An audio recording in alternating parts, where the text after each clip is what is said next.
Okay. Just to pop out this video window. Yeah, can you guys see my screen? Yes. Awesome. Great.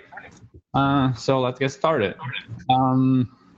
So I would like to get a feeling of more or less how many of you have ever watched maybe an online video about re:Invent, or maybe you've been to Las Vegas at re:Invent. So I can still see you in my screen, so raise your hand if you ever watched a keynote on YouTube or if you ever attended re:Invent in Vegas. Not many, a couple.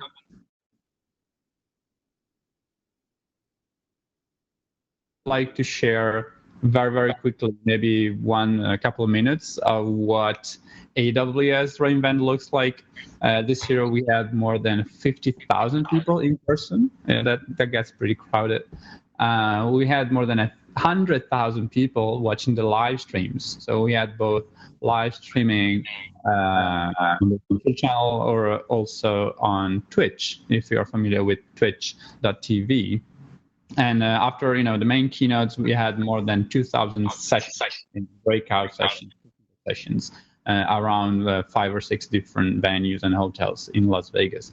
So I'd like to show you a couple of minutes of a quick video that shows you all the activities and what re:Invent actually looks like. All those things that will be kind of hard for me to explain in plain words. So enjoy this very quick video.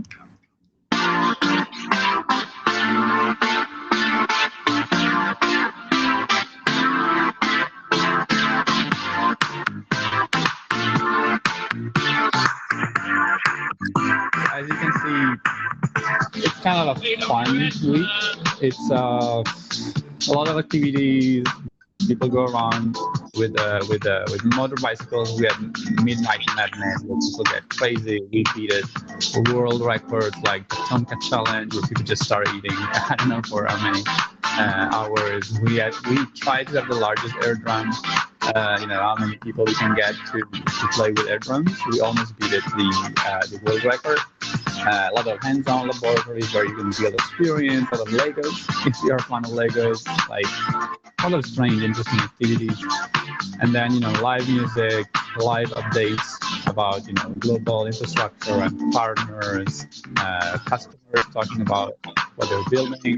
We had a couple of marathons as well, if you are into sports. Literally all sort of activities. What else? With Power Tech, that was interesting as well. We had, as a developer, I think it's a fun week. I know it's not very close to Europe, but this year it was my 4th time in Las Vegas, and the first 3 I was a customer. This year I was officially AWS. So then we had Andy Jassy with a great keynote. We announced Deep Racer, this cool card that you can teach them how to run around a given pad. I will talk about that later. A lot of cool robotic stuff. We had Werner with the second keynote with tournaments and crazy stuff. I tried to spend half the day there. And then Replay, the super big, I don't know how many, 4 or 5, maybe 10,000 people party with games, and we had Skrillex playing, on stage. And that was like a very cool overview of the conference itself. It will take me another hour just to talk about all the activities, but tonight we are here to talk about technical, right? Not parties. That's a fun part if you're there, but let's focus on the technical stuff. We have not more than 60 minutes tonight. Unfortunately, that's the time we have at our disposal, and there are more than 100 announcements. So bear with me, get ready. It will be kind of a challenge. Let's try to make it. Actually, we launched more than 106 launches of new features, new services, updates. These include pre-announcements, private previews, generally available new stuff that you can already play with. And there is a page on aws.amazon.com that shows you all these announcements. And if you scroll, it's a pretty long page, more than 100 items with related blog posts and webinars that allow you to dive deeper. So if you are interested in a specific announcement of service that we talk about tonight, I recommend you go and check this page. I can share a link with you later. So you can maybe watch a webinar as well, or check all the breakout sessions that are already on YouTube. I think that's a great way, if you were not there, to stay up to date and dive deep. So this is the agenda for tonight. It's a lot.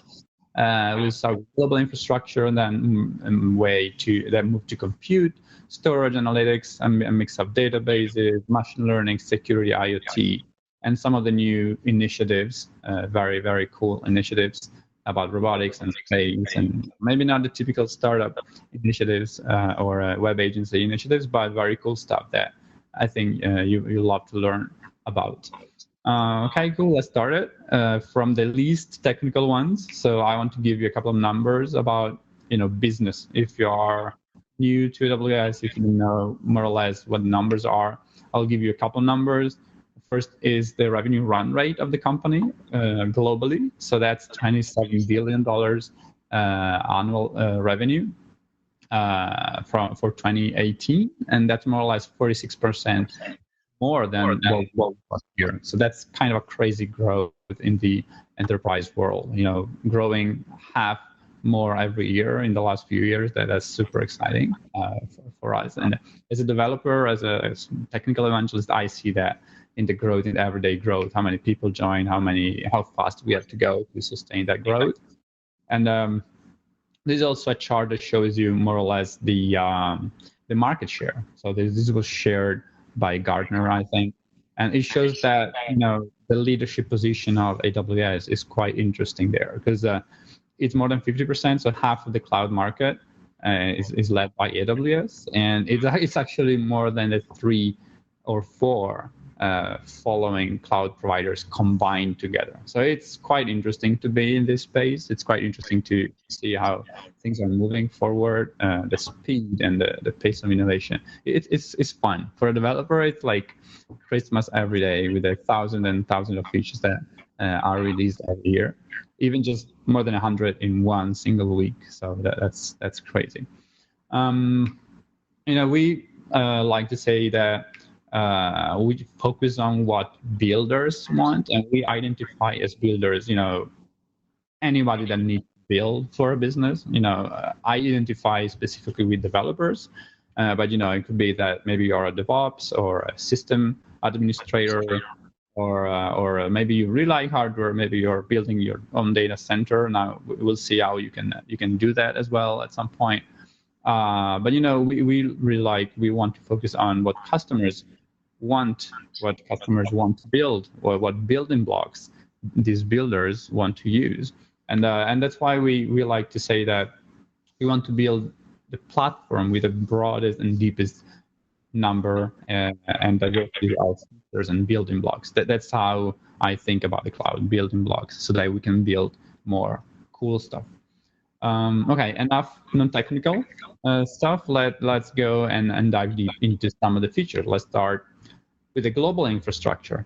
If you're not familiar with the infrastructure, let me give you a quick overview. There are now, today, 20 geographical regions, AWS regions around the world. There have been already 4 regions announced in Italy, Bahrain, Hong Kong, and South Africa. And there are, now 70 availability zones worldwide. Okay, it's kind of confusing if you're not familiar with the concept. So a region is a cluster of data centers, contains these logical, failure-independent, logical subregions, let's say, that we call availability zones. So these availability zones themselves are cluster of data centers that are physically isolated, so that disasters don't really affect them. And now we have more than 60 of those around the world. So don't confuse 20 regions, 60 availability zones. These are the, let's say, global network building blocks that allow you to build, highly resilient and highly available architectures. So to give you an overview, this is the real map, a bit more flat.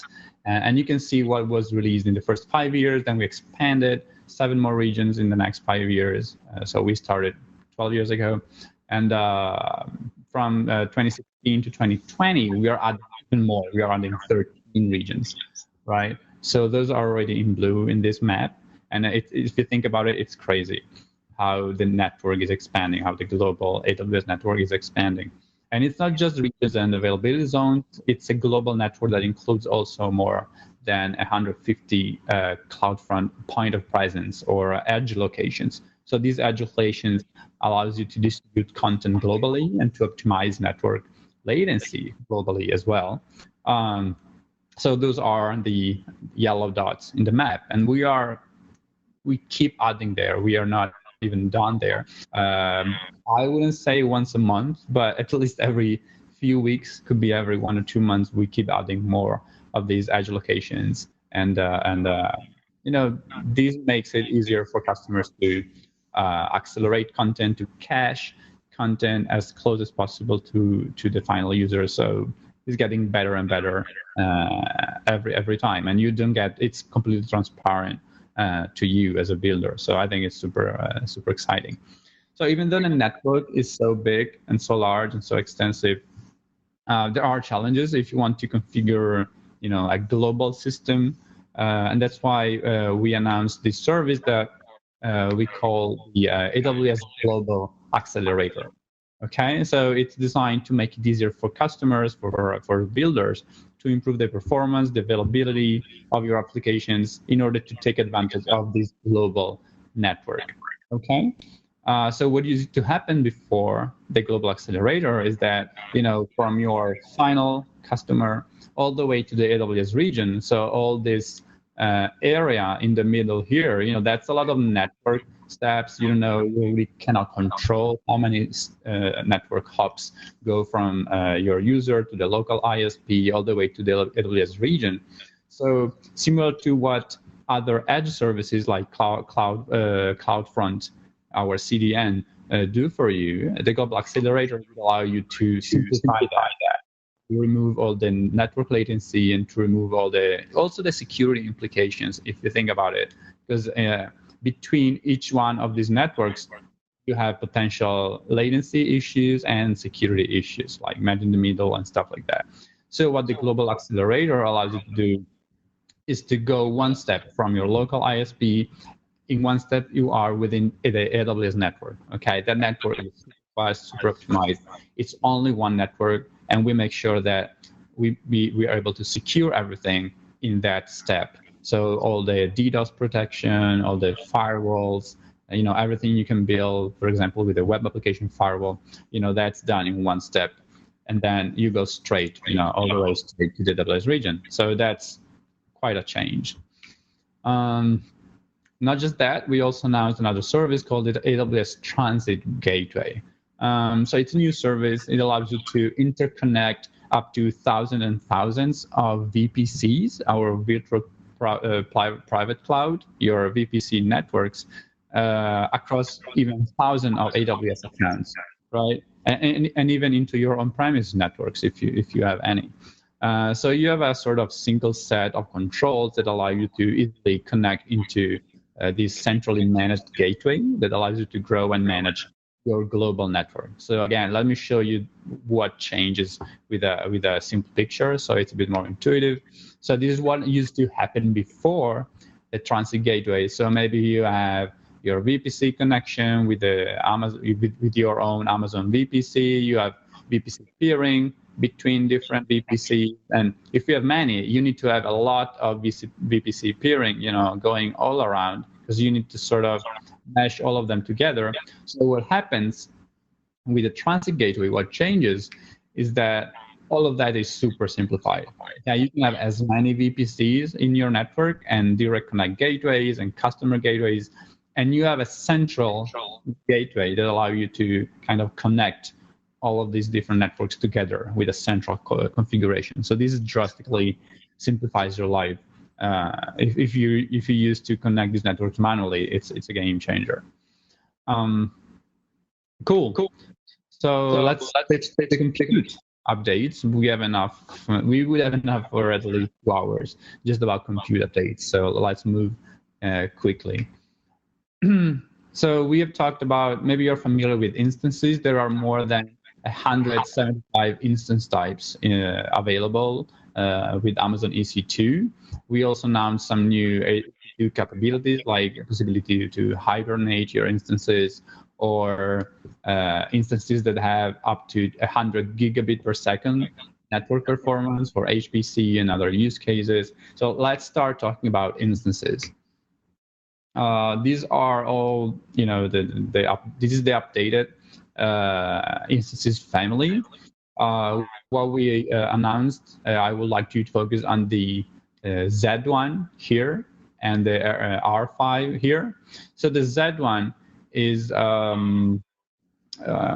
it's a new instance type that basically delivers high single thread performance with a custom Intel processor. Okay, so we partner with Intel. We built together this new special processor, and it's specially designed for those use cases where you need a single threaded application with super high performance for low latency. You can think about maybe online multiplayer gaming, or maybe because of your application requires you to pay high per core licensing fees. So in all of those use cases where you have a limited number of cores, you want to get the maximum performance from those cores, and that's what the Z1 instances family is designed for. The other, let me find it. Yeah, the other instance is the R5. Okay, that's memory optimized. That gives you so much RAM. I don't know what you can do with all the memory. So it's a bit crazy. And if you look at this spectrum, okay, we go from the Amazon Lightsail, which is a super simplified way of dealing with virtual private servers, all the way to the FPGA, the F1 instances that allow you to do custom processors and kind of design your own things. And this spectrum, general purpose, dense storage, big data, memory optimized, memory intensive, you have all this spectrum that allows you to basically pick the right instance for the right job. That's our idea in general. And one of the greatest announcements that we made a couple of weeks ago is that we announced this EC2A1 instance. Okay, this is powered by the processor, which is kind of a custom processor that we created internally. So these instances are able to deliver up to 45%, kind of not up. They are able to deliver a 45% lower cost for a lot of different workloads. So I'm particularly excited about this because it is based on the 64-bit ARM, ARM architecture, and you can get up to 16 single-threaded cores. So it's pretty powerful. You can do a lot of stuff with it. I've seen already a lot of customers play with it, so I would recommend you check it out. But now I would like to focus on the network performance of some of these instances. When we launched EC2 in 2016, instances could get up to 1 gigabyte per second of network performance. And then in the next 6 years, we announced that you could get up to 10 gigabyte per second. And then in 2016, you could go up to 25 gigabyte per second. So, every few years, we did 10x in this phase. We did almost 2x to 2.5x in this phase. We wanted to give you even more. So that's why we announced the EC2 C5N instances. These allow you to get up to 100 gigabit per second of networking throughput. So that's 4 times as much as you could get until a few weeks ago. So that's crazy. It allows you to lower cost for network-bound workloads. So maybe you need a fewer number of instances. That's a big advantage. But then we got into other, customer verticals, and a lot of customers was, I'm doing HPC, I'm doing high performance computing. I would like to have a way to optimize these kind of workloads, and there is really no easy way to do that. And that's why we announced another service that we call Elastic Fabric Adapter. Okay, this service allows your applications to take advantage of the AWS cloud, so that you can avoid like in-instance reliability protocols like TCP, and you can kind of bypass the local kernel networking, and you can go straight. You can send network packets directly into the network, right, with the lowest latency possible and with a very low variability as well. Okay, so this Fabric adapter is already available with these new 100 gigabit instance types that we just talked about. So if you have high performance compute use cases, you can scale these network sensitive applications up to thousands and thousands, even tens of thousands of computing cores with Elastic Fabric adapter. Super exciting. But then there are other customers that told us, look, I already like these types that you have. My problem is that I have a very different capacity needs over time, right? So maybe I have these sort of peaks like here, and we already provided a way to implement autoscaling, right? The thing is that autoscaling is used to be based only on the current load.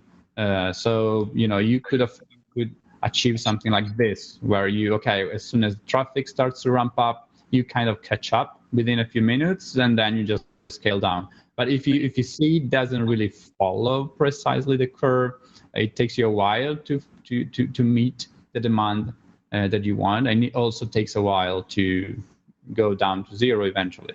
So a lot of customers told us, that's not what I want. I would like the system to be smarter, and that's why we announced the predictive scaling for your EC2 fleets of machines. So what it does, it sort of predicts. It doesn't wait for the request to come up before it starts scaling up. So it kind of predicts what's going to happen in the near future. And as you can see in this example here, it allows you to follow the up and down curve much, much better. So why is this better? Well, first of all, you don't need to wait for requests to scale up. So you can always make sure that you can serve the traffic that's coming. And then it also helps you save more money in the second half of the chart here on the right, because you can scale down more quickly.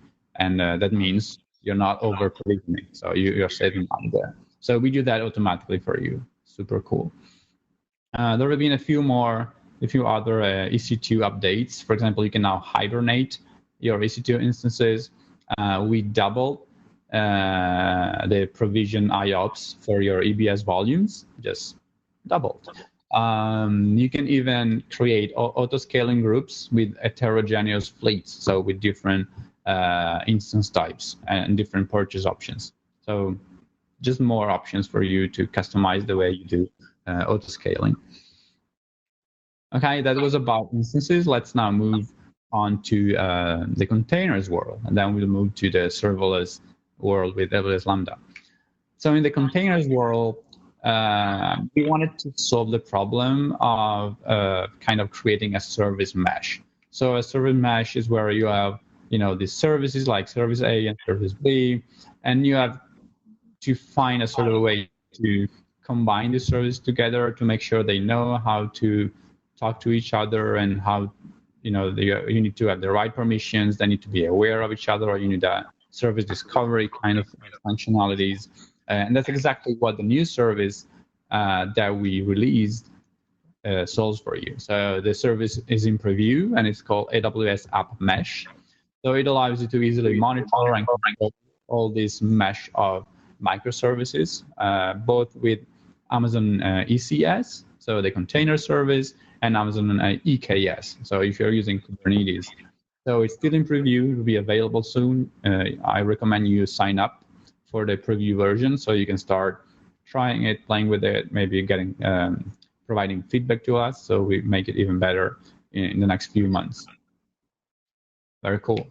The second problem that people had while building microservices is that they wanted a way to kind of map the application and build all this service discovery, maybe to have a way to automate the monitoring of the health of these microservices, and maybe integrate all of this with their CI/CD, continuous integration and continuous delivery. So we announced now the service, which is already generally available, so you can start using it right now, and it's called AWS Cloud Map. Okay, Cloud Map allows you to maintain a sort of a map of your application. So this is what you used to do before. Your front-end service kind of needed to know what version of your backend service needed to call. So you needed to change the code or to update. So with Cloud Map, what you can do is that your front-end service can discover, if you will, which version of your microservices or of your backend can go and talk to. And it's even better because there are health monitoring, health checks as well. So your front end can just say, hey, I would like the service A, and please just give me all the healthy endpoints. And you can even add custom attributes, so you can filter on those custom attributes as well. So it's a pretty powerful way to do discovery and to map the different versions or different environments, or even the different regional, if you want to do regional failover and those sort of that sort of things. We also announced the AWS Marketplace containers. So there would be, we announced the marketplace for some different products like containers and machine learning. Yeah, we'll talk about that later. So the idea here is that you can just check the AWS Marketplace, and in there you can find sort of ready to use products and services and kind of built-in stuff. There are already more than 160, container products in the marketplace. So you can just go there and choose the right image and deploy it on your ECS, on your Fargate, on your Kubernetes Elastic Kubernetes service. All of these are available for free. What you do, you can bring your own licenses if needed, and you just pay per usage, as more or less everything in AWS. Cool, that was about it for container. Let's move to serverless. All this concept of event-driven computing backed by a function as a service offering that we call AWS Lambda. The idea here, and this is from last year's keynote from Werner Vogels, is that, as developers, we want to write business logic. That's all we want to do, and then I would like everything else to be managed by the cloud provider. We also last year announced AWS Cloud 9, which is a cloud-native way, a cloud-native IDE, a code editor, a code environment, a coding environment for developers to build their cloud applications. But this year, we also announced the AWS toolkits for very, very popular other IDEs that run on your machine. So if today you are using PyCharm or IntelliJ or maybe Visual Studio Code, you can already start using these. Actually, the PyCharm one is generally available. You can actually just go and use it. The IntelliJ and the Visual Studio Code are in developer preview, so it will take maybe another 2 or 3 months, and then you'll be able to just install it and using it. The idea here is that we have these toolkits installed in your IDE, and they will help you, check out your Lambda functions locally, develop, run them, emulate them, so invoke your functions on your laptop, and then when you're ready, you just redeploy them with a couple of clicks. So you don't need to mess up the CLI, you don't need to mess up too much with CloudFormation or with the AWS console in the browser. You can just stay in your favorite IDE and just keep the typical usual tools that you love using. I think that's, as a developer, that's pretty neat. Okay, as far as languages, these were the languages already supported by Lambda. So Node, Python, Java.NET, what's that one? Yeah, PowerShell and Go. So this year we announced support for Ruby, so built-in support for Ruby. But we didn't stop there. We also announced support for custom runtimes. So the idea is that you can bring any Linux compatible language runtime that you like.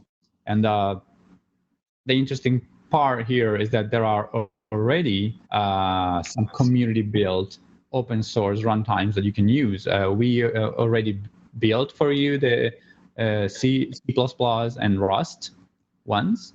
And also the Ruby runtime is built on top of this custom runtime API. So those three, we gave them to you already. And then we partnered, we collaborated with some other partner that already built support for Erlang and Elixir and PHP and COBOL, if you like COBOL. And at some point you would expect to see all the new Node.js runtimes as well. I think as a developer, the idea here is that you don't just go and build your custom runtime every day. That's not the point.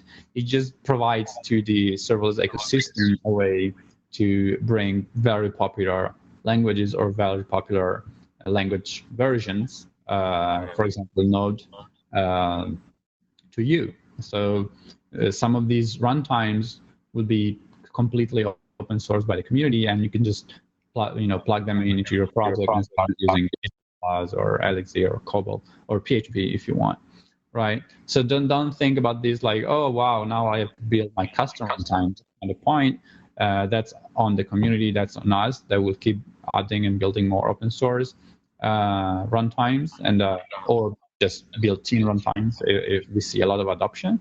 So let us know what you like and if there is any runtime that you don't see yet supported by us or by the community. Another feature that we launched was the Lambda layer. This is actually already generally available, so you can literally start using it today. I'm actually going to show you a little example of this. So what happened before Lambda layers is that maybe you had a few functions like 1, 2, 3. These are all different functions with their own business logic, but maybe they had a few libraries in common or dependencies in common.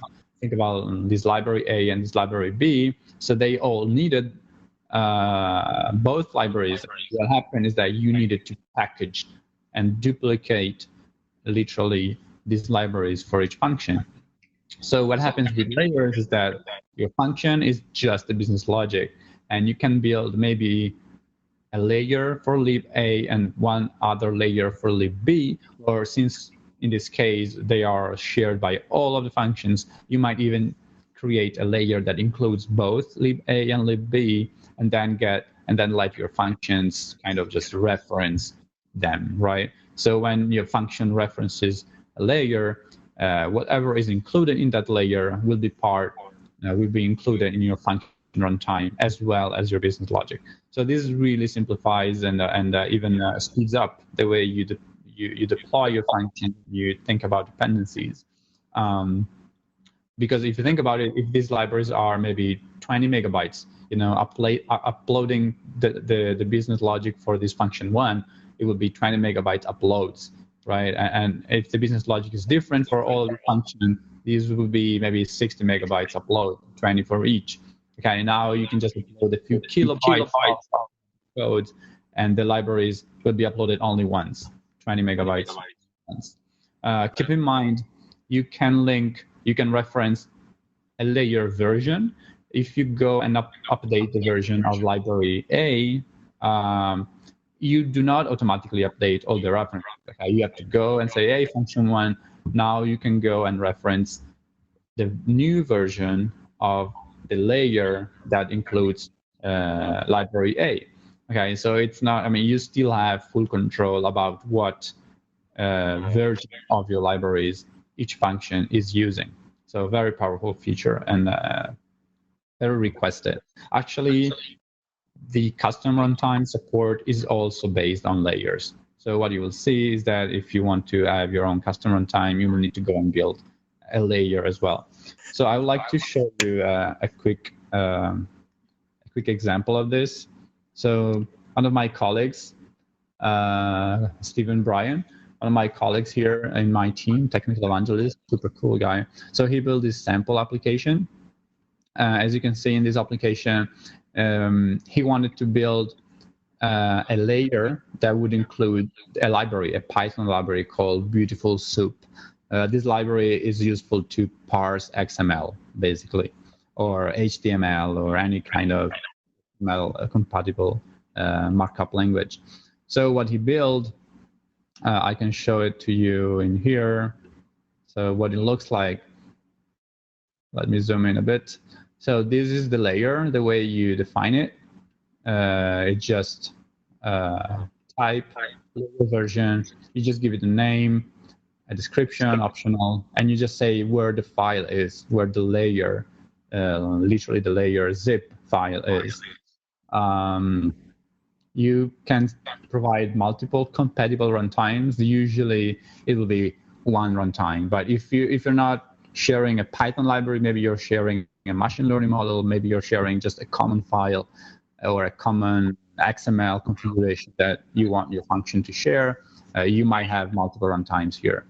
And then your function, this is a serverless function, this is a SAM template, a serverless application model template. So your function would just need to say, hey, reference this Beautiful Soup for layer. That's all. What does it look like? Let me show it to you in the console. So here in the AWS console, I have the list of layers. This is the layer that I just created,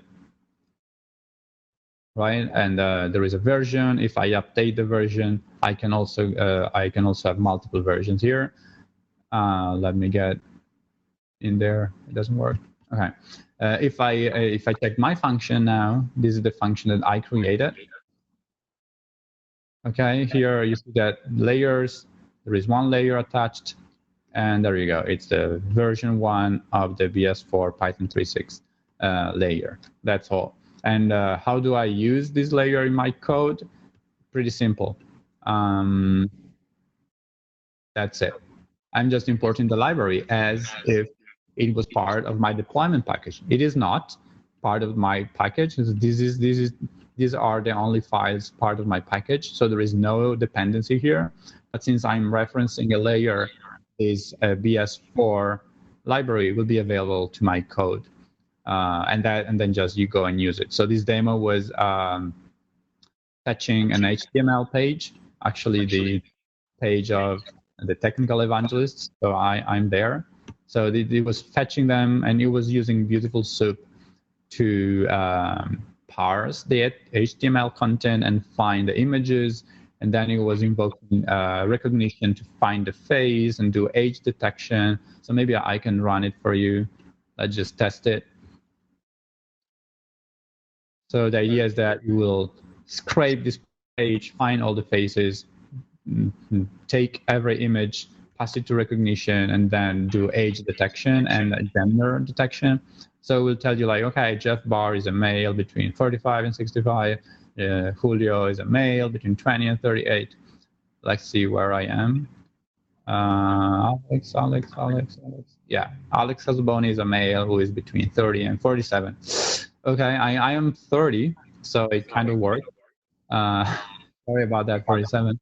I mean, the idea is not really about the demo itself. You could have done this before, but it's cool that you don't have to import the library for each Lambda function. Now, if I want to have another function that uses the very same library, I can just create them, add the code, and import BS4 as the layer. Okay, I think this is super powerful for a lot of use cases. Let's go back to the presentation. Okay, before and after. Another cool thing that we announced last year was the serverless application repository. This is a cool way to share your apps, your serverless apps, either publicly as a public app or internally in your organization as a private application. What we announced this year is a simplified way to nest applications together to kind of compose. So the idea is that an application that is composed of multiple other applications that are in the serverless application repository. So you have a built-in CloudFormation syntax to do that, and maybe share configuration parameters and just kind of combine application together. I think this is very powerful. and a lot of customers asked for it.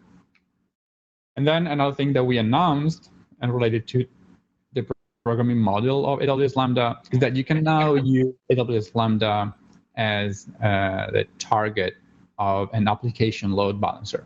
So a lot of customers used to have, if you wanted to have an HTTP endpoint for your Lambda functions, you used to have an API gateway, an Amazon API gateway in front of it. Now you have an additional option of using an application load balancer. Okay, this might make sense for the use cases where maybe you have different applications served by Fargate or served by EC2, and maybe you want to add another endpoint served by AWS Lambda because it makes sense as far as costs or as far as programming model. Or maybe you're migrating an app, so you want to use an application load balancer. It's now you, and you want a quick and transparent way for the client to migrate to Lambda. Or maybe you just need an HTTP endpoint without all the features of API gateway, like authentication and DDoS protection and custom authorizers. Okay, if you just need to invoke Lambda with an HTTP endpoint without authentication, without any complication there, and you are happy with paying by the hour, the application load balancer is not paid by request, but by the hour. So keep this in mind. In some use cases, it really makes sense. We also announced WebSocket support for API gateway. I think a lot of people, a lot of customers have been asking for this. Customers that needed like bidirectional WebSocket support used to have to use AWS IoT, which gives you something similar, but now you can do it built in with API gateway, and it's much better. You interact with API gateway on both ways. Okay, so you have a mobile app or a chat application, maybe a dashboard that invokes API gateway, and API gateway will take care of taking that WebSocket connection open for you. And behind the scenes, you can have anything. You can have a Lambda function that will do all sort of things, or will react to other events, or will check third-party API. And at some point, when you have a response sent back, into the WebSocket, you can just invoke an API gateway endpoint, an internal endpoint, and that message will go straight back to the client that's being connected in the meantime. So very cool, very powerful, a new programming model. This was a pre-announcement, right? So it's still in preview, but it should come before the end of the year. Okay, and if I'm not mistaken, today is December 13th, so it should be there soon. We're talking about days now, maybe a week or two. So wait for it. Okay, we also announced step functions a few years ago. I think it was 2 years ago. We announced step function. That's a very visual way to orchestrate your functions into a state machine. So you have a starting point, all sort of processing stages, maybe parallel stages, maybe conditional checks or loops or retry logics. It allows you to build complex workflows in a visual fashion. What we announced this year is built-in API connectors for some AWS services. So a lot of customers were using these steps in here to invoke other AWS services, maybe to invoke Glue or DynamoDB or SNS or AWS Batch or SageMaker. So what we announced is that now some of these steps in here can be directly invoking these 8 services like Batch, EC2, Fargate, Glue, DynamoDB, SNS, SQS, and SageMaker.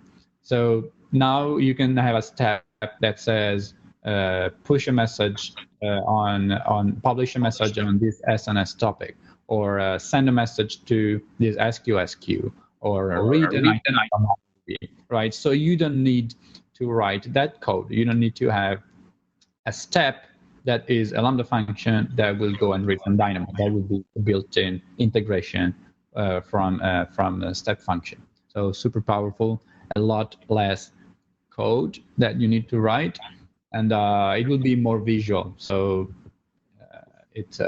it's much more intuitive to check your state machine and see what it's doing, because before you had to use Lambda function names there. So it would be a bit less intuitive. So go and check it out. It's already generally available, so you can start using it right now. Okay, that's it. Now that we can compose functions, we can compose applications, we can orchestrate multiple applications together. You can use your favorite IDEs. You can bring your favorite language to AWS Lambda. We also pre-announced that some of the challenges and limitations that come with AWS VPC, with the AWS Lambda within the VPC will be pretty much fixed during Q1 next year. So I think at this stage, most of the edge cases for serverless will be solved. So you can expect to see serverless going really crazy during 2019, because you have every language possible, you have IDE integrations, you can bring layers, nested applications, WebSockets, orchestrated workflows. So there is no limitation anymore. We also announced Firecracker. Firecracker is the new technology that is basically behind AWS Lambda and some of the other technology like Fargate, for example. So this is now open source under the Apache 2 license. It's completely open source for you. You can go and check it out. This is not really a service. This is not really a new feature. This is just AWS sharing what we've built, the research that we add internally. And what Firecracker is secure and fast micro VM architecture and automation stuff built for serverless computing.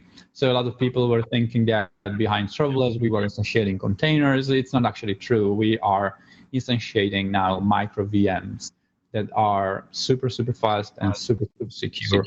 At the point, those are the two main benefits.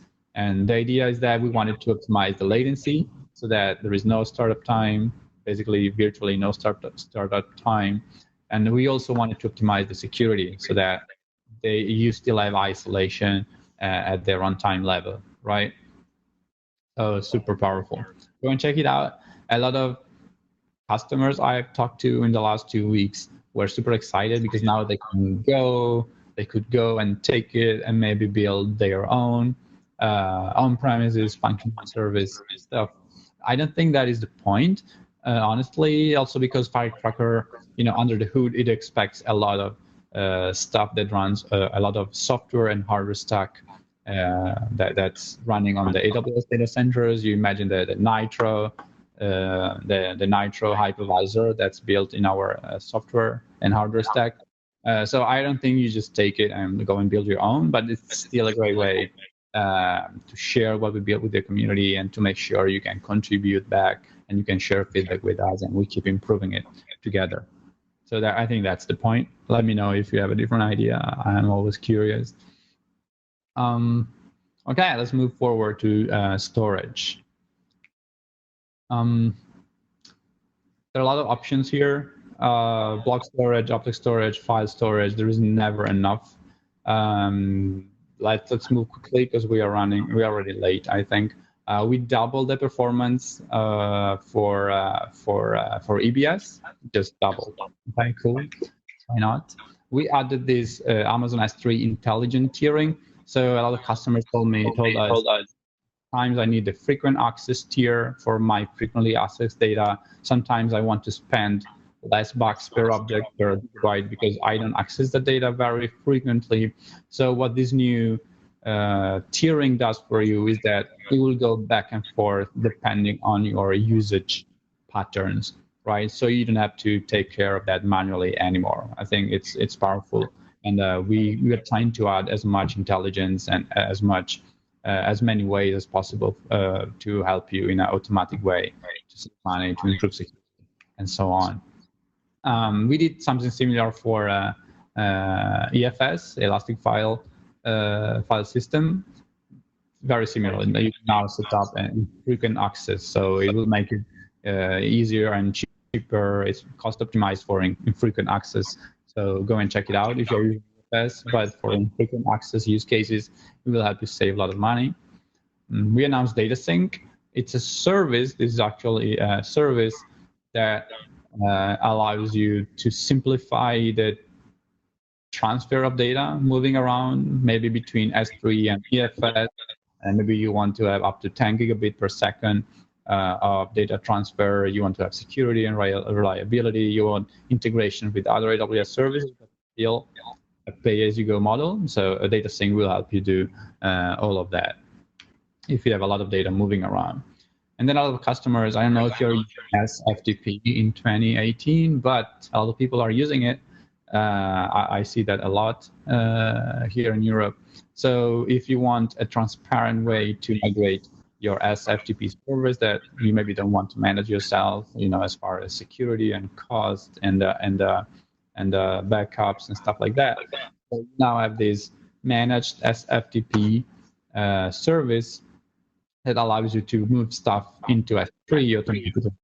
So for you, for your customers, pushing data into SFTP, completely transparent, but you as a builder, you will have those files stored securely and durably on Amazon S3. So check it out. Then we heard a lot about customers building data lakes. Okay, data lake is just a place where you put all your data, structured, unstructured, semi-structured, images, JSON files, CSV, whatever you have. And then you have a way to analyze this data, right? But this process is complicated. It's 4 or 5 different steps, set up the storage and then move the data around and then clean it and prepare it to be actually used. And then make sure that all the security and the compliance policies are applied and enforced. And then eventually, if you make it this far, you can go and make your data accessible for all the analytical tools. Thing is, this is complicated, time consuming. It could take months and months to go through all these stages in a real world enterprise organization. So we announced in preview Amazon Lake Formation. It's a service that kind of allows you to simplify all these steps in order to build a secure data lake. Not in months, not in weeks, but in days. Okay, that's much better. Then we wanted to have all our customers that are using Windows that are building Windows workloads in the public cloud. And this is a chart that shows that more than half, actually 57% of Windows workloads are running on the AWS cloud. I find that fascinating. And we wanted to help them with their Windows workload. And I think one of the main challenges there, we thought, is managing a file system that is native for your Windows workload. That's why we announced a service called Amazon FSx for Windows File Server. So this is a built-in Windows native file system, fully compatible with the Windows file system experience. So it's not SMB, it's not Samba, it's really a built-in file system compatible with your Windows workloads. So this will really help customers migrate their Windows workloads even faster to the public cloud. Another file system related service that we announced, and this is already generally available, is FSx for Lustre. So Lustre is an open source system that helps companies build HPC kind of workloads. So high throughput, very low latency, hundreds of gigabytes per second, and up to millions of I/O operations per second. So kind of high performance computing scenarios. It seems less integrated with Amazon S3. So if you are using Lustre, you can now use, you now have a built-in file system built for these use cases in the cloud. Another service related to streaming and real-time data. This is in preview. You can't use it yet for the preview. And it's a managed Kafka. Okay, Kafka is open source, Apache Kafka. It's an open source framework that allows you to do to manage real-time streaming data. So we had a lot of customers, and we have done it already with other projects like Kubernetes, for example. We take a successful open source project. A lot of customers start asking us, hey, it's a lot of work to manage this kind of stuff, to manage the cluster, to maintain it. So we want to take care of that heavy lifting for you. And okay, now we have a managed Kafka offering, and it's completely transparent. It's compatible with all the open source tools that you're used to. So if you're now currently managing a Kafka cluster, or if you are thinking about it, maybe you are looking at Amazon Kinesis, which is our real-time streaming offering. Maybe you want to use directly Kafka as well once it's generally available. For this sort of real-time analytics use cases, there is a service called Amazon Kinesis Data Analytics, and this year it's already generally available. We announced support for Java. Okay, typically with Kinesis Data Analytics, you would do analytics using SQL. Okay, but a lot of customers told us it's not enough. We want to be able to use a fully functional language such as Java. And one of the most used frameworks for this kind of things is Apache Flink. Okay, so what this Java support for Kinesis Data Analytics is really an Apache Flink kind of interface for you. So you can use the same interface that you would have with Flink, and you can do real-time analytical queries and integrate with S3, with Dynamo, with other Kinesis stuff, with CloudWatch in a built-in way. Yeah, it also comes with IDE integration, right? So if you're if you want to your IDE, it's built in as well. This is generally available, so you can go and build this stuff right now. We also announced CloudWatch Logs Insights. Collecting logs is fun. Now it's pretty cheap as well. The challenge that a lot of customers face was about making sense of all those very cheap logs that they collected, and so Log Insights help you discover and connect the dots between the logs and the metrics that you have in your system, and it is fully managed. So you don't have to take care of the infrastructure to process and analyze all your logs. Very, very interesting, and I think this is GA, generally available as well. Another couple updates. If you're familiar with QuickSight, it's our data exploration, data analytics kind of service. So you bring in your data and you have a beautiful dashboard where you can just point and click and build dashboards and stuff like that. We announced machine learning insights that help you kind of build forecasts or kind of build predictive insights about your data. And we now also allow you to embed dashboards. So if you build a dashboard, if you take snapshots of your data exploration process, at some point you can also share these dashboards and these graphs and these charts with other people out of your organizations. Before this, you had to invite the user into QuickSight, so they needed to have an AWS account and so on. Now you can just embed these dashboards, maybe in a custom application, in a website, in a third-party service that you're using to do the dashboard, and so on. So really powerful. Let's get deeper into databases. I don't know if you're familiar with RDS and with all the other databases. There are a lot of options here. So RDS is our relational DynamoDB is our key value, NoSQL database. There is a lot about in-memory, Elasticache, Redis and Memcached managed options. And last year we announced Amazon Neptune for graphs. We believe in database freedom, so we'll just keep adding more databases purpose-built. We believe there is not one database that can solve all your problems. You need to choose the right tool for the job. So that's why we keep adding all these databases. We have invested a lot on Aurora, which is our kind of custom-built cloud-native database built for the cloud era. And this year we announced the global database option for Aurora. So this allows you to have multi-region setup for your. It's similar to the global tables that you have for DynamoDB, but for Aurora. So super exciting.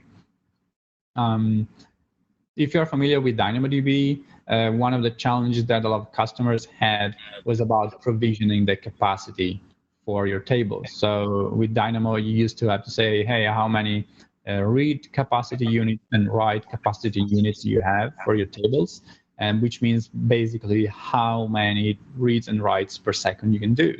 And guessing that is kind of hard. There is auto scaling, but it takes some time to ramp up and ramp down. So what we announced is that you have now read and write capacity on demand. So when you create a DynamoDB table, not when you create it, you can actually switch back and forth. It's just a checkbox. You can now have on-demand capacity.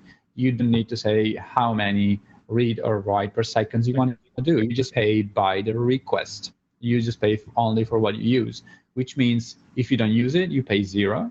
This is very aligned to the serverless mentality. And if you, in this plan of 60 seconds, go from 0 to 10,000, cool, no problem. You just pay for those 10,000. You don't need auto scaling. You don't get throttled or anything. And I'm excited because this is generally available. So this will be really amazing to see how people use this, especially in the serverless world with Lambda. Not just that. We also announced support for transactions. Okay, now DynamoDB is the only NoSQL database in the world that supports transactions built in. I mean, server side, not client side transaction. It means that you have a transaction API directly with Dynamo, and you can say, hey, here are 4 or 5 or 6 write operations with the success conditions, and just go and either write all of them or write none of them, right? That's the concept of a transaction. Super exciting. Go and check it out. You add both read and write, delete, update transactions.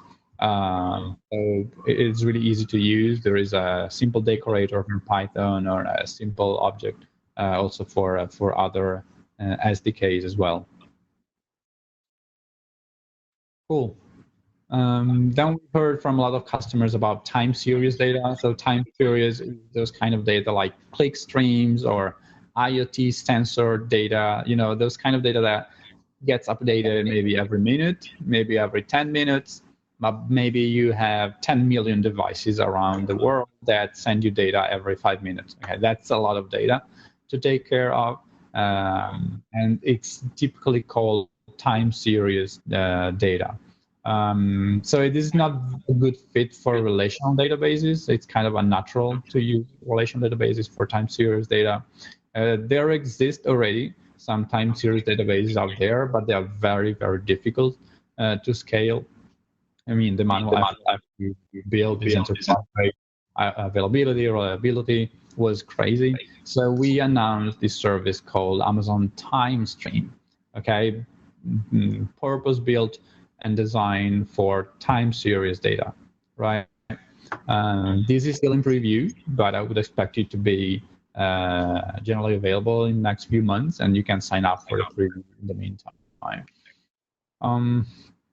Okay, a lot of buzz about blockchain, even from last year. A lot of people ask us, hey, it's 2017, why didn't you announce anything about blockchain at all?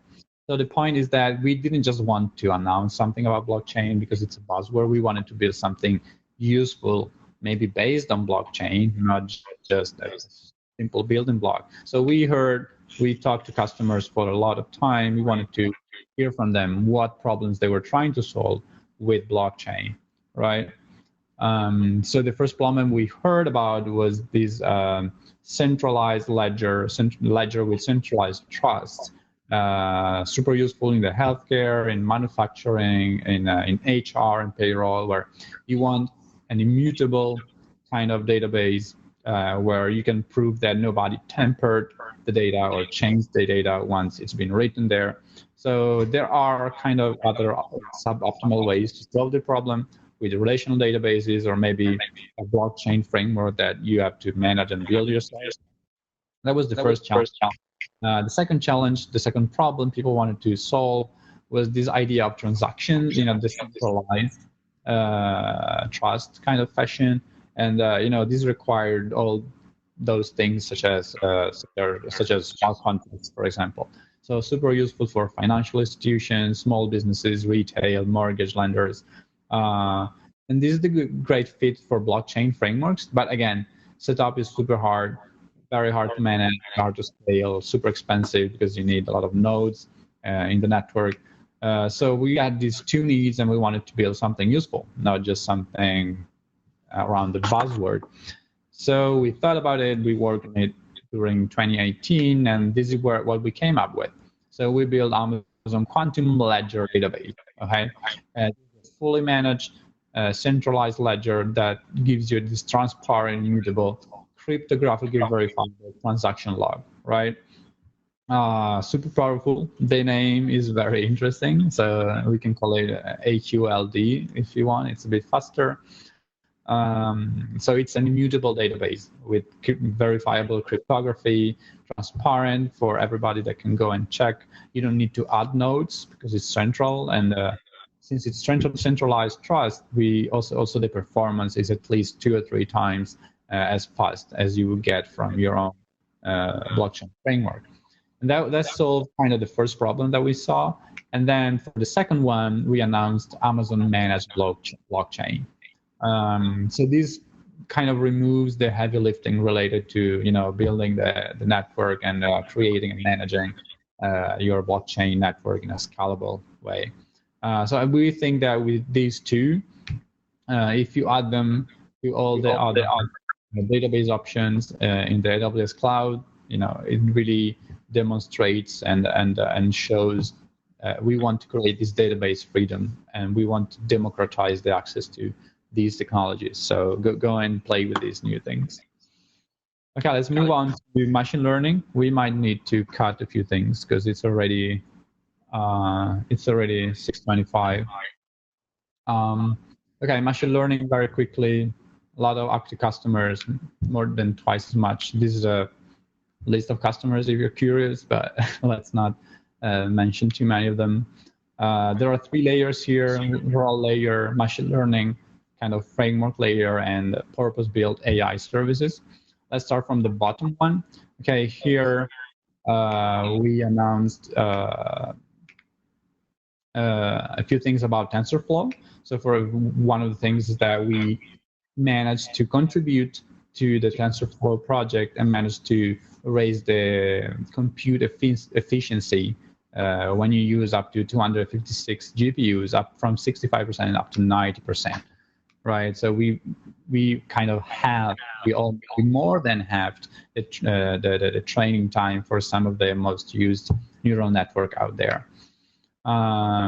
But that's about training, and if you check the numbers in the machine learning space here, the training, if you look at infrastructural cost, the training applies for a very small percentage of those costs. Most of the cost for machine learning is inference. It's about generating new prediction. Okay, so that's why we announced the Amazon Elastic Inference. It's a GPU acceleration. Kind of magical GPU acceleration that you can attach to any Amazon EC2 instance.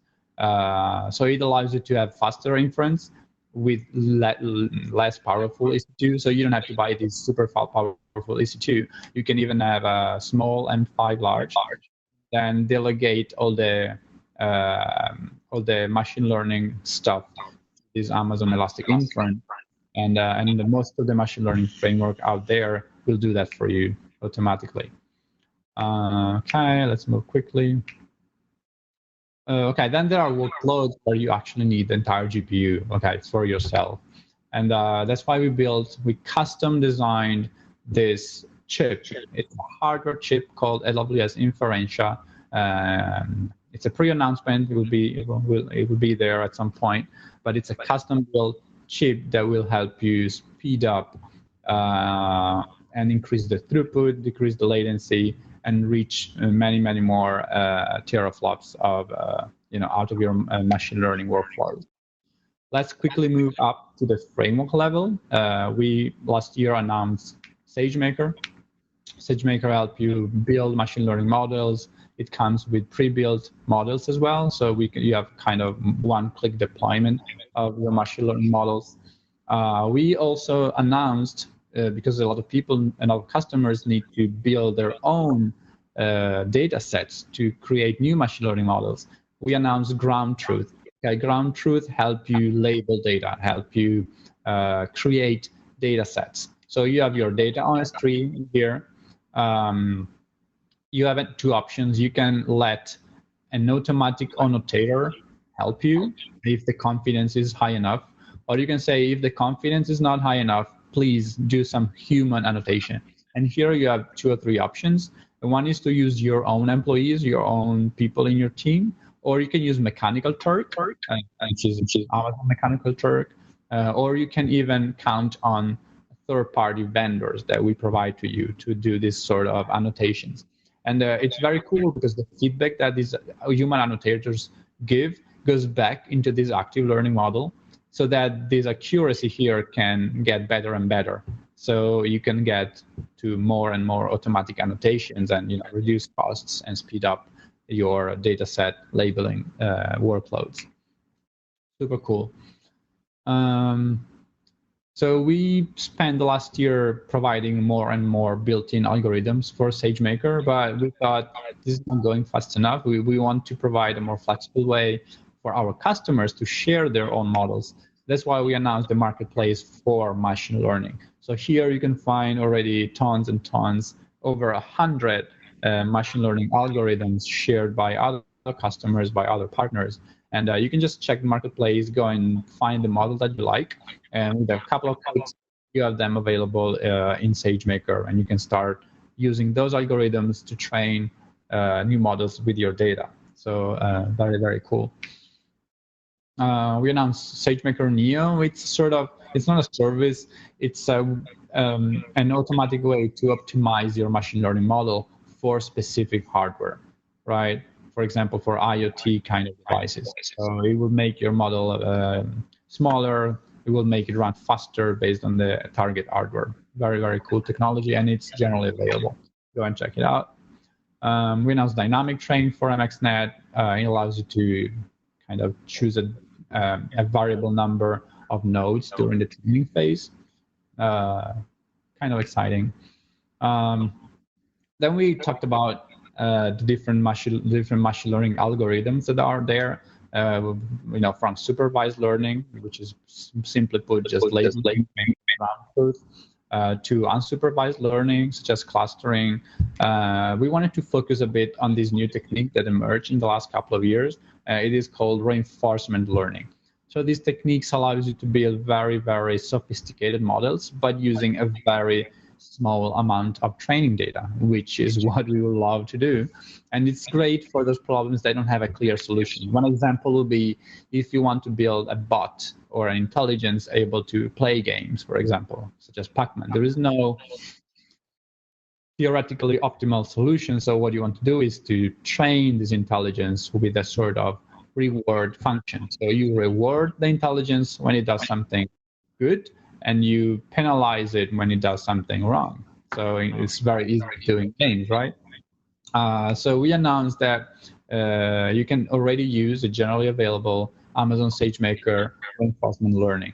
So this is a new environment inside Amazon SageMaker that allow you to build fully managed reinforcement learning algorithms. And there is even a 2D or 3D simulation environment. So if you want to have games or driving cars, you can simulate these environments with the OpenGym framework.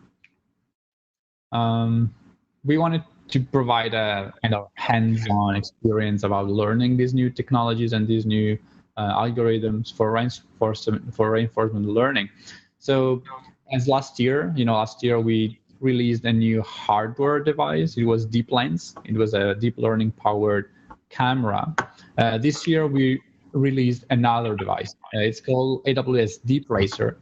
It's a real car, small, pretty small car, but very powerful. It comes with a HD video camera, 2-core processor, suspension and gyroscope and accelerometer. It comes with all the hardware that you would like to have. to build a real like toy car kind of thing, and it's already integrated with the SageMaker reinforcement learning. So you can build your car driving algorithms in the cloud with this 3D simulator, and you build a rewarding function, you build the algorithm, and then you deploy it into the car, and you can just go and try if your car can drive better than 2 hours ago. So you keep training it, and it will get better and better and better.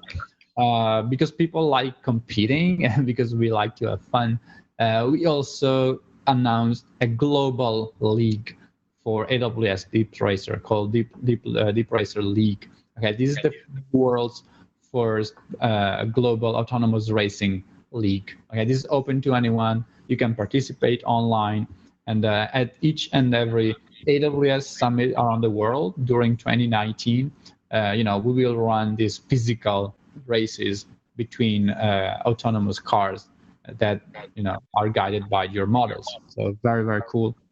Go and play with it. Okay, let's move up another step. Let's talk about AI services. One of the services that we announced is about recommendation. So when you need to recommend something, we have a lot of experience on that at Amazon. Maybe you're familiar with Amazon.com, where you get recommended stuff or items to buy. So, but there are other use cases when you want to recommend music or maybe movies or maybe generic articles or products. We built that sort of 10 plus years, even 20 plus years experience in this technology. And so we wanted to bring that to you and democratize it. So we built Amazon Personalize. It's a real-time personalization engine, recommendation engine, and it's built on the same technology that we use here at Amazon. It's in preview, but at some point you'll be able to use it, sign up for the preview again. There is a lot that goes on under the hood. This is not stuff you have to do. This is the stuff that Personalize will do for you. You just provide the inventory, the activity stream of what people are doing, maybe some demographics about the users if you want. And, Personalize will take the data, inspect it, identify feature, choose the right algorithm, train models, all this stuff just built under the hood for you. There is another problem that is predicting in general, forecasting. So if you talk about sales or if you talk about provisioning capacity for something, even if you think about the cloud or auto scaling, for example, the problem is that you don't want to either over provision or under provision or forecast a higher number or a lower number. That's a big problem in many use cases. And getting the right forecast is a problem, is a challenge. We announced Amazon Forecast. It is a service, also in preview, that allows you to have forecasts based on time series data. If you remember, we already announced a time series database, so it's cool because they will be compatible. You will be able to plug or to feed Amazon Forecast with the data coming from a time stream. And so you can build forecast based on data coming from IoT sensors and stuff like that. Very powerful. Again, this is doing a lot of things for you, but you just have to provide historical data and some other related data, and Forecast will build models for you, and will provide an API to forecast new data. Another challenge that customers share with us is that they want to deal with documents. They want to be able to digitalize a lot of documents in any format, in any shape, maybe they have modules. And this is typically under the category of optical character recognition, OCR. But OCR has a lot of limitations. You cannot deal with like custom tables or modules or very complex structure. That's why we built Amazon Textstruct. Okay, it's an OCR. We call it OCR++ because it does much more than OCR. It's actually super smart. So it will be able to detect tables, and it will bring you real table data, or it will be able to detect modules and forms. So it will detect the field and the value. So it will give you like name and address and the corresponding value, right? So it will actually help you classify this data and the structure they have, not just textual output. It's structured output, very, very powerful. We also announced custom terminology for Amazon Translate, so you can provide custom translations. Like if you know, for example, that Amazon Family, you want to translate Amazon Family, which is a service, a product, for example, in French. Okay, by default, a lot of services will give you default translation. It's a capital noun. It's a real entity noun, so I'm not going to translate it. But you can provide a custom terminology. So Amazon Translate knows that Amazon Family becomes Amazon Famille in French, for example. So it gives you some more flexibility about how you do machine translation. We also announced Comprehend Medical. So it's a kind of a special version of Comprehend for medical use cases. So it'll give you, special stuff like what is a symptom, or this is the frequency or the dosage, concepts that apply to the medical world. So it will help you if you're doing textual natural language understanding in those medical use cases. So this is the full picture, the full spectrum of machine learning. And on one side, you have machine learning. On one side, you have storage, all the new capabilities that we announced. In the middle, you have all the services and tools like AWS Glue or Athena or Kinesis or QuickSight or Elasticsearch that allows you to do analytics for machine learning or from machine learning. Let's go into some of the last announcements around security. Super priority, of course. We announced two services, the Control Tower and the Security Hub. Let's get to them. Security Hub, it's a centralized space area where you can centralize all of your security and compliance controls and dashboards, right? Maybe you already have 200 security tools, but you want to centralize their usage into one single central spot. So Security Hub will be that place for you. Resource Access Manager, really powerful to, this is new as well, really powerful to secure and share resources across different accounts and organizations. So check it out, it's GA. Control Tower, it's also related to multi-account environments, and it will give you a location to kind of control and automate and add guardrails to your workloads on AWS. So it's a real Control Tower. It's not GA, it's in limited preview, but you can sign up as usual. We also announced the private marketplace. It's like the public one, but for your own organization. It could be powerful to share stuff and templates and ready-to-use apps across different teams. We already have VMware Cloud on AWS, announced last year. What we announced this year, a very game changer for a lot of enterprises, is AWS Outposts. This is a real physical rack, real hardware that will be able to come to you. It's still in preview, but it will be available next year. So you can run it, option one, to run VMware Cloud on AWS in your on-premises infrastructure, or you can run actual AWS native. So the way you can see this is that you will have your, in the list of regions, maybe you will have your special AWS Outpost region that sits within your data center. So very powerful for a lot of use cases. Let's move quickly because I'm super late. Well-architected tool, now you can do well-architected reviews on your own. A lot of customers used to do this, sitting down with a solutions architect from AWS. Now you can actually do this on your own, on a self-service basis. So speed up everything and implement your plans to improve your architecture on your own. Very powerful. License manager, you can bring in your licenses and you can make sure you can manage and monitor all your limits in a centralized way. Maybe you have Oracle or Microsoft or SAP licenses, and you can bring them to AWS and control if you are using them correctly, set up custom rules to manage them. This is getting, okay, Amplify Console. This service, if you're not familiar with Amplify, it's a client-side framework that helps you build mobile and web and hybrid applications. So the console gives you more control over your AWS Amplify application, and it gives you really a console to deploy and build a CI/CD for your pipelines and so on. You can find it on the website as well. Let's move quickly. IoT and robots. We are to the very last section. Okay, IoT, there were already quite a few services. The IoT core is what you're probably more familiar with. We have a lot of other sub-products, sub-services like device management and device defender, IoT analytics. There is IoT one-click that provides you an end-to-end solution with one click. We announced AWS IoT Sitewise that helps you collect data, organize data from different industrial equipment.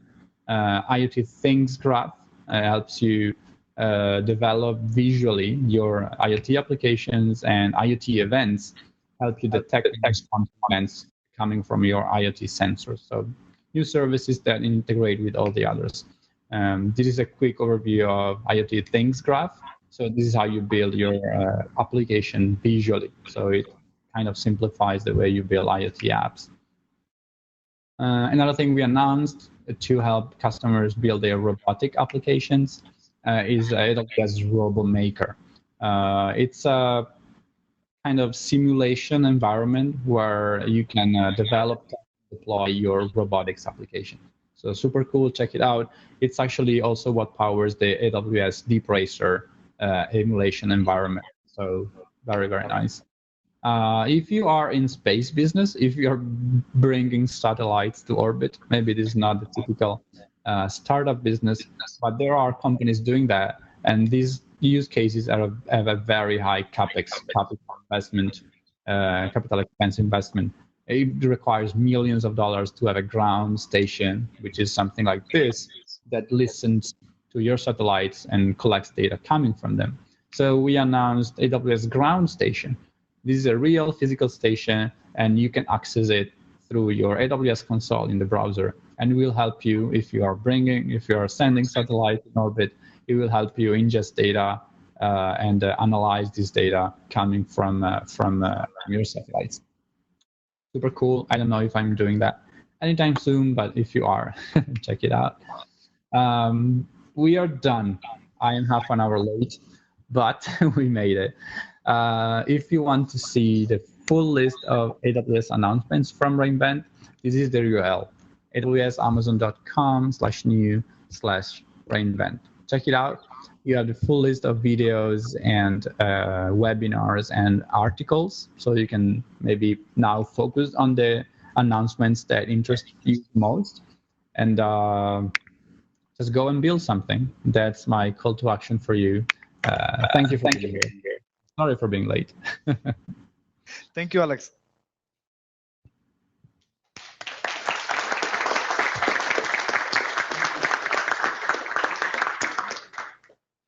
If we have any question, but I would rather leave you guys some time to maybe go on with the panel and with the discussion. What do you think? Let's keep the questions and they can be. You can take one or two. I'm not rushing.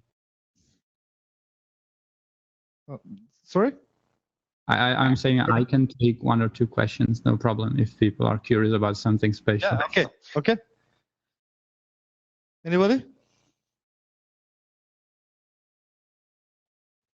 Probably you're waiting for networking part. Yeah, it's a lot. Questions will digest. Yeah. Okay. Thank you very much. We appreciate. Thank you for your time, and be prepared for many questions on the group. Yes, I'm waiting for your questions. You can find me on social media, on Twitter, LinkedIn. And again, thank you for coming. Next time we are waiting here for you. Yes, I'll go up and we can have a beer together. Thank you very much. Thank you. Thank you. Enjoy Bye. your day. I will stop recording now. Thank you.